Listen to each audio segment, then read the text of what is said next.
Friends of Science Society's website has a vast library of climate science information, as well as a complex library of historic documentation of climate and energy articles that we have gathered over the years. We now have a very powerful search tool to help you find the information that you are looking for on our website and blog. Let's do a quick walkthrough of the website, and then learn how to use the different search filters and how to combine them to find what you are looking for. Note that the formatting will be a bit different if you are using a mobile device versus a desktop computer. To start, let's give a quick review of the overall layout of our website. Note the different categories across the top. If you click on one, then you see the drop-down menu items and you can choose a category you are interested in to see more. All of our social media buttons are at the top of the page. If you want to look at the blog, then just click on Blog to open it. Please note that the Friends of Science logo in the upper left corner is your home button to return you to the home page of the website. The upper right corner has our Donate button, as well as the Join button for purchasing or renewing a membership. Now we want to really focus on how to search the site. To start, click on the magnifying glass along the top bar, which will open up the search page. Using the magnifying glass will search all content on this website as well as the blog. To help narrow down your search, let's learn about the filters. On a desktop browser, they are located on top of the search bar on the right side.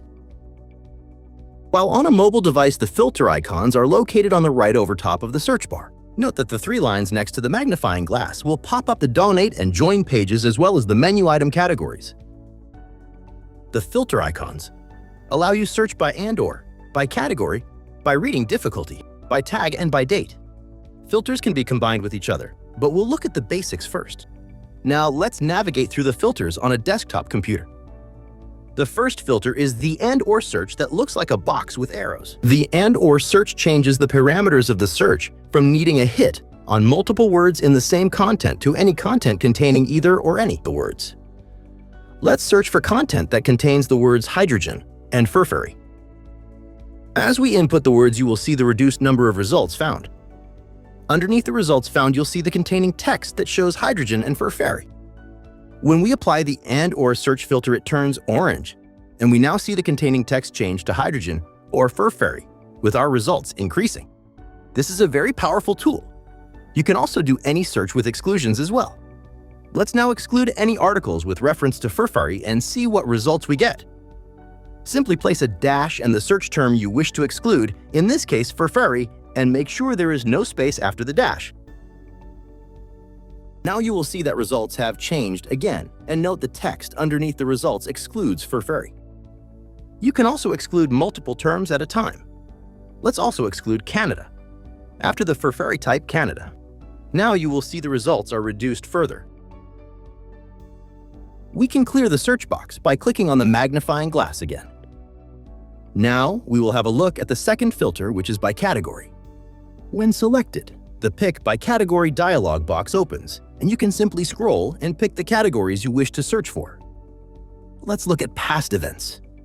Our most recent event is at the top, and you can see under the results found the type of category that was chosen. To further narrow down your search, you can type in the name of the speaker you are looking for, say Roy Spencer, in the search box, and up comes that event. You can also select all the categories, and now you see all content that has references to Roy Spencer. Now select None to clear your category choice. Note there are some content articles that are not categorized currently, which is why you get more results when you select None. Let's undo and check the next filter. The third filter is by reading difficulty. Once selected, you'll see the level options underneath the search bar. Let's see how many easy articles there are for Roy Spencer by clicking on the oval to the left of easy. Let's click on the harder oval. And finally, most difficult, which would be very scientific.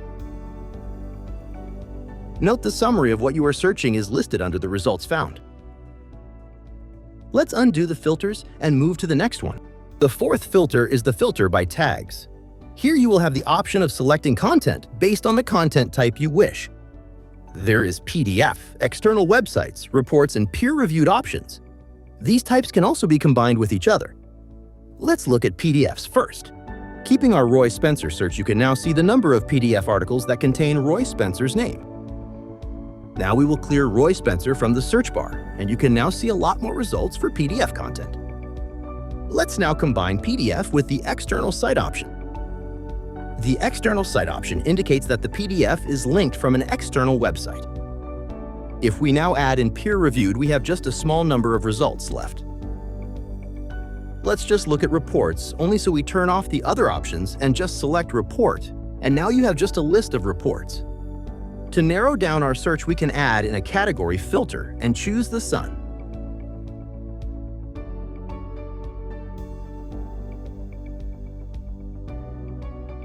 The fifth filter is the filter by date option. By choosing this icon, we will now be able to select a date range to search for content. You will see the start default date range of 2002 from when the website began, but you can put in any custom date range that you want. If you click on the calendar icon next to the date, you will see a clear button if you quickly want to remove the date information. Or you can use the arrows at the top of the calendar to navigate to the specific date you are looking for the start and end range. The sixth and final button, that only appears when a filter has been selected, is the Undo Filters button. Hit it to clear all the applied filters. If you are on the blog site, if you use the search blog box, you will only be searching for content within the blog. From the blog, if you select the magnifying glass at the top, you will be back searching for content from the entire main website as well as the blog. As you can see, our new search tool is very powerful and will make it easier to find the content you are looking for. Finally, under the Contact menu, feel free to reach out and connect with us. Book a speaker, commission a project, or offer to volunteer. If you would like to become a member, click on the Join button. We would love to have you, and if you can donate to help us out, send an e-transfer to contact@friendsofscience.org within Canada, or use our Donate button for other options like paying by credit card. You can also call into the office, and our office manager would be happy to assist you. We hope this has given you some good information on how to better navigate our website. Thank you for watching, and if you have any questions, please contact us.